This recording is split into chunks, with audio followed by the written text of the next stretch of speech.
കുടുംബത്തിന്റെ വിളക്ക്. ഞാൻ ഓർത്തുപോകുന്നു ആ കവിത. കണ്ണുനീർത്തുള്ളിയെ സ്ത്രീയോട് ഉപമിച്ച കാവ്യഭാവനെ. അഭിനന്ദനം, അഭിനന്ദനം, നിനക്ക് അഭിനന്ദനം. എന്തു പറയുന്നു?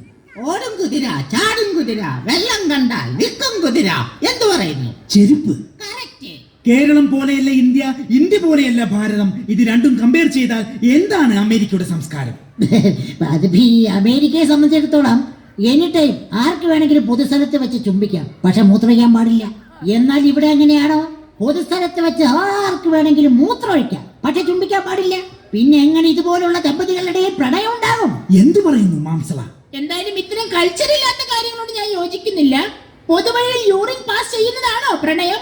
എത്രയോ നല്ല പ്രണയ ചിത്രങ്ങൾ നമ്മുടെ നാട്ടിൽ വരുന്നുണ്ട്. ആ ചിത്രങ്ങളിലൊക്കെ നായിക നായകന്മാരെ പോലെ ഇവർക്ക് പ്രണയിച്ച് ജീവിച്ചൂടെ?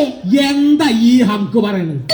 എടോ മാംസളെ, സിനിമയില് നായിക നായകന്മാര് പ്രേമിച്ച് സ്നേഹിച്ച് അഭിനയിച്ചു എന്ന് പറഞ്ഞാ അവർക്ക് ആ ഷൂട്ടിംഗ് കഴിയുമ്പോ കൈ നിറച്ച് കാശ് കിട്ടും.